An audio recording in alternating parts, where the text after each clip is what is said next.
अगर g of x बराबर है -4x+7 के, तो ये जो पूरी एक्सप्रेशन है जो कि ढलान की नुमाइंदगी कर रही है, इसकी क्या कदर होगी।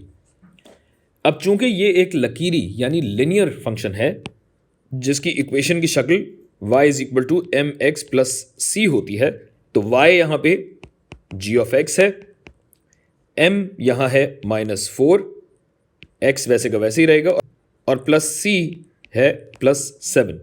लिहाजा ये तो साबित हो गया कि हमारा जवाब यही आना चाहिए। ये हो गई पहली बात। अब अगर यही चीज़ हम ग्राफ की शक्ल में देखें तो आपको ज़्यादा बेहतर तरीके से समझ में आएगा कि ये इस ख़त की ढलान है, और ढलान कहाँ, जैसे जैसे x -1 तक आता है, यहाँ से आए या वहाँ से आए, हद लगाएंगे तो हमारा काम हो जाएगा।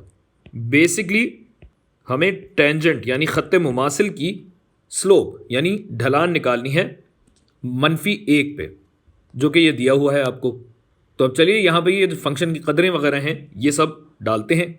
तो ये हो जाएगा भाई हद जब x -1 की तरफ बढ़ रहा हो।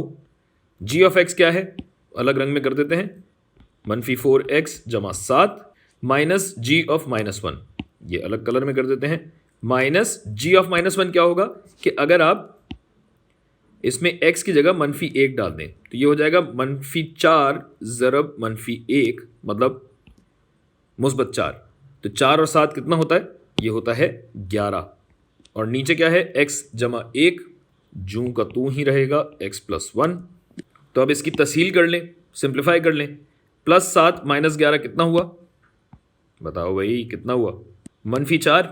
और अब अगर इस पूरी चीज़ में से -4 को मैं कॉमन ले लूँ, मुश्तरक है तो मैं अलग कर लूँ, तो ये हो जाएगा -4 ज़रब x + 1। तो यहाँ मुझे शायद हद लगाने की भी ज़रूरत ना पड़े क्योंकि x + 1 कट जाता है, और जैसा मैंने आपको कहा था कि लकीर की ढलान एक ही होती है और वो ढलान यहाँ पे है -4, और यूँ हमारे जवाब की तस्दीक भी हो गई।